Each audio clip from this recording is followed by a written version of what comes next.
What's up everyone, Nick here. Today we'll be taking a look at another heroic instance, Scholomance. So as we start the instance, there's a quest giver again, just like all the others, but this one actually follows you throughout the instance, and not only rewards some gold, but some sweet eye level 440 gear to go along with it. Let's get on with it.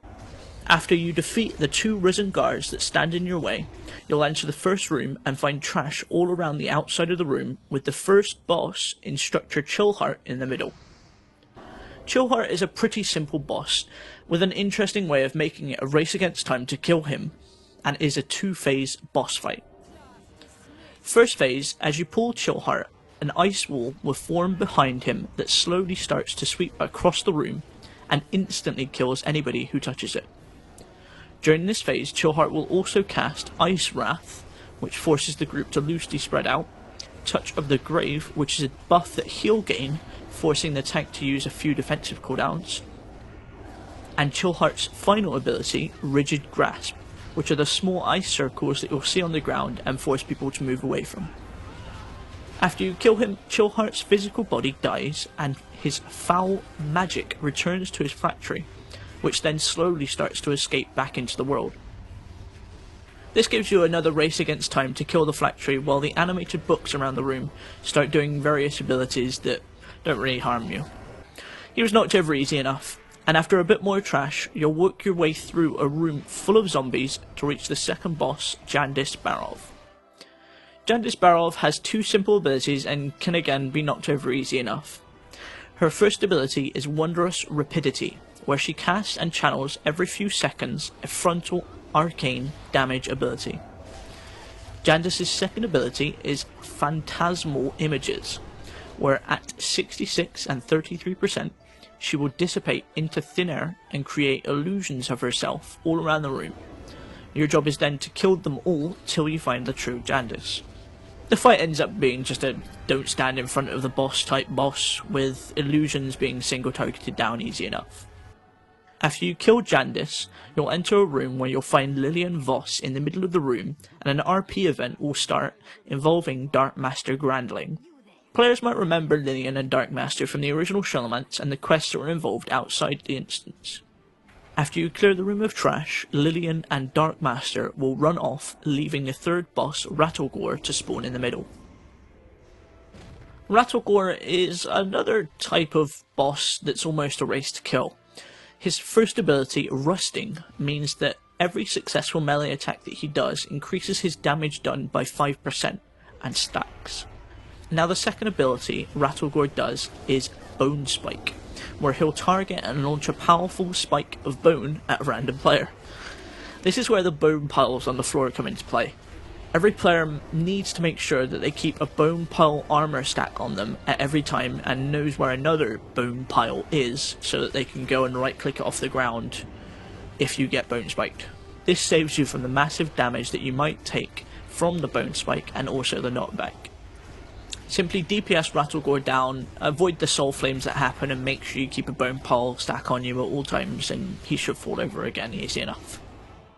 Another room of trash, and you'll finally catch up with Lillian and Dark Master. Sadly, Dark Master has possession of Lillian and her mind, and Lillian is now the fourth boss that we'll face. Lillian is a 3-phase fight, and during which you'll fight Lillian's physical form, with her two abilities, Shadow Shiv, which is a targeted damage ability, and Death's Grasp, which is an ability where she draws all players to her location and puts a debuff on them that leaves a trail of dark fire wherever the players may move. Simply DPS her down to about 50%, where you'll then have to fight Lillian's Soul, which does AoE fire damage and also fixates on a random player, forcing them to kite her around the room. After you kill Lillian's Soul, Lillian's body is released and you'll have to fight the rest of her physical form's HP, while also dealing with her soul, which is now untargetable.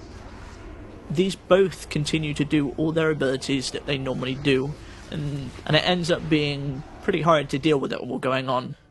After you kill her physical form, she musters the strength to recombine her body and break the spell being cast on her by Dark Master. Dark Master then runs off, and if we follow the path he takes, he'll lead us to a room full of bored students and a mini-boss by the name of Professor Slate. Now, you really need to be careful when pulling these packs of bored students, as any more than one pack and you could seriously end up wiping a group. The mini-boss ends up being knocked over easy enough, and is nice enough to leave this acid potion behind, that if you right-click, turns your character into a copy of him.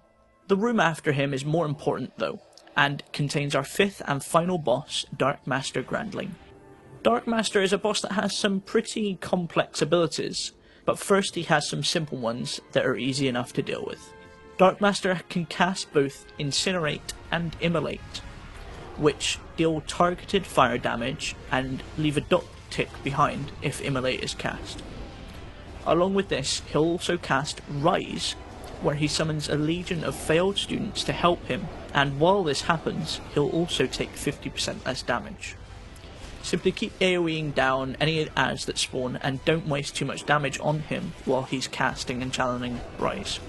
Now, Dark Master's final ability is called Harsh Lesson, where he'll pick a random player and teleport them into one of his study rooms for a harsh lesson.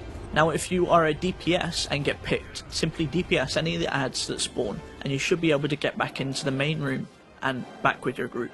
If you are a healer or tank or someone that can dispel, there should be some mobs in the room that you should be able to dispel and will help you out killing off any of the ads that spawn. After you kill the ads, you'll be again allowed back into the main room. Simply rinse and repeat a few times and you should have a dead Dark Master, along with a completed Heroic Scholomance. Thanks very much for watching guys, and as always, remember to subscribe to the MMO Champion YouTube channel above.